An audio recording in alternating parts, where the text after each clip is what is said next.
Cheque bounce के जो cases हैं वो कंप्लेनेंट के लिए बहुत ही ईजी होते जा रहे हैं, क्योंकि नए नए कानून जो हैं वो कंप्लेनेंट के फेवर में आते जा रहे हैं। और जो भी अपराधी के डिफेंसेस हैं कि मेरा चेक गुम हो गया है या फिर मिसयूज हो गया है, ये सारे डिफेंसेस जो हैं वो एक्यूज्ड के खत्म किए जा रहे हैं और कंप्लेनेंट के फेवर में प्रिजम्पशन भी आती है। और अभी हाल फिलहाल में भी एक लेटेस्ट कानून आया है जिसमें एक्यूज के एक डिफेंस को खत्म कर दिया गया। सो फ्रेंड्स, जानेंगे आज की इस वीडियो में वो कौन सा ऐसा कानून है। मैं हूं एडवोकेट मोहित और आप देख रहे हैं हमारा चैनल मोहित सिंह रूरल। अगर आपने इस चैनल को अभी तक सब्सक्राइब नहीं किया तो चैनल को सब्सक्राइब कर लीजिए, क्योंकि चेक से रिलेटेड बहुत ही बड़े कंटेंट इस चैनल पे आने वाला है। सो फ्रेंड्स, बिना किसी देर के चलिए वीडियो शुरू करते हैं।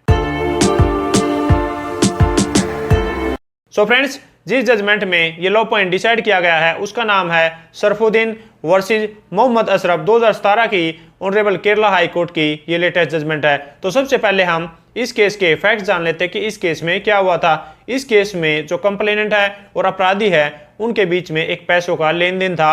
अपराधी ने कंप्लेनेंट से जो है 2,25,000 रुपए का एक पर्सनल लोन लिया था और इस पर्सनल लोन को उतारने के लिए अपराधी ने कंप्लेनेंट के फेवर में एक चेक जो है वो इशू कर दिया। और जब उस चेक को बैंक में प्रेजेंट किया गया तो वो जो चेक है वो बाउंस हो गया। तो बाउंस होने के बाद कंप्लेनेंट ने अपराधी को लीगल नोटिस दिया।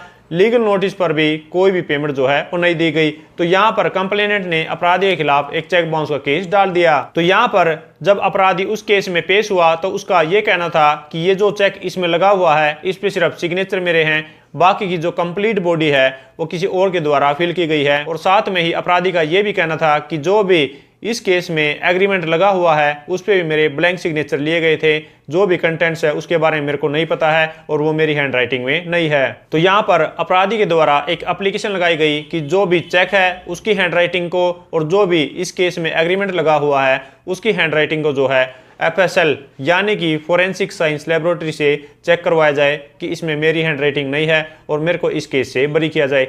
तो यहाँ पर जो भी अपराधी के द्वारा वो एप्लीकेशन लगाई गई थी उसको ट्रायल कोर्ट ने डिसमिस कर दिया। तो अब यहाँ पर जो अपराधी है इस ऑर्डर से एग्रीड होकर उसने एक रिवीजन फाइल की ऑनरेबल सेशन कोर्ट में। सेशन कोर्ट में भी उसकी इस एप्लीकेशन को जो है वो डिसमिस कर दिया और ये कहा कि जो भी ट्रायल कोर्ट ने ऑर्डर दिया है वो ही ठीक है और उसको ही अपहेल्ड कर दिया। तो अब यहाँ पर इस ऑर्डर से भी एग्रीड होकर जो एक्यूज है वो गया ऑनरेबल केरला हाई कोर्ट में। और केरला हाई कोर्ट में दोनों पार्टीज की तरफ से काफी सारे आर्गुमेंट हुए और अपराधी की तरफ से ये आर्गुमेंट थे कि ये जो भी चेक है इस पे सिर्फ सिग्नेचर मेरे हैं, बाकी के कंटेंट्स किसी और ने भरे हैं, मेरी इसमें हैंड राइटिंग नहीं है। और साथ में ही जो इस केस में एग्रीमेंट लगा हुआ है वो भी मेरे से जो है वो ब्लैंक साइन करवाया गया है और इसके कंटेंट्स के बारे में मेरे को नहीं पता है और ना ही ये मेरी हैंड राइटिंग में है। तो यहाँ पर जो भी मेरी एप्लीकेशन है FSL से इसकी जांच करवाने के लिए उसको अलाउ किया जाए। और कंप्लेनेंट की तरफ से ये आर्गुमेंट थे कि इसने चेक पर जो है वो सिग्नेचर्स को एडमिट कर लिया है। तो मेरे फेवर में सेक्शन 118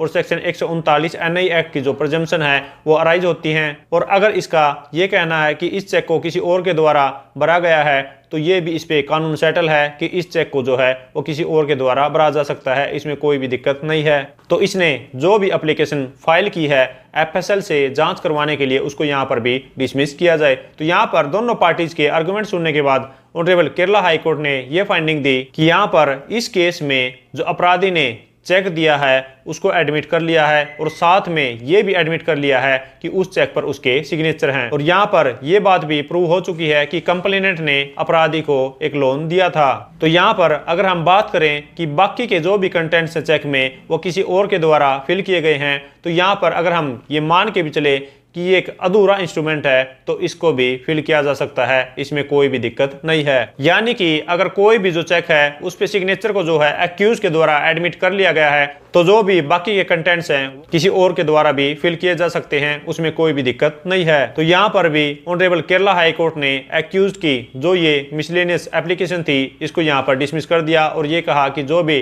ट्रायल कोर्ट ने और सेशन कोर्ट ने ऑर्डर पास किया है वो बिल्कुल ही ठीक पास किया है। सो फ्रेंड्स, आशा करता हूं कि आप लोगों को भी समझ आ गया होगा कि अगर कोई भी अपराधी जो है ये डिफेंस लेता है कि सिर्फ मेरे चेक पर सिग्नेचर हैं, बाकी के जो कंटेंट्स हैं वो मैंने फिल नहीं किए हैं, तो यहाँ पर ये डिफेंस जो है वो नहीं चलेगा। और ये भी आशा करता हूँ कि आप लोगों को इस वीडियो से, इस जजमेंट से कुछ ना कुछ सीखने को मिला होगा। और अगर ये वीडियो आपको अच्छी लगी तो लाइक कीजिए, शेयर कीजिए। और अगर आप कोई भी चेक बाउंस केस के रिगार्डिंग लेटेस्ट जजमेंट्स के बारे में जानना चाहते हैं तो दिए गए नंबर पर व्हाट्सअप करके व्हाट्सएप ग्रुप को ज्वाइन कर सकते हैं, जहां पर आपको लेटेस्ट जजमेंट्स के बारे में बताया जाता है। सो फ्रेंड्स, इस वीडियो में इतना ही। मिलते हैं नई वीडियो में नए किसी लीगल टॉपिक के साथ। तब तक के लिए thank you so much. Bye bye.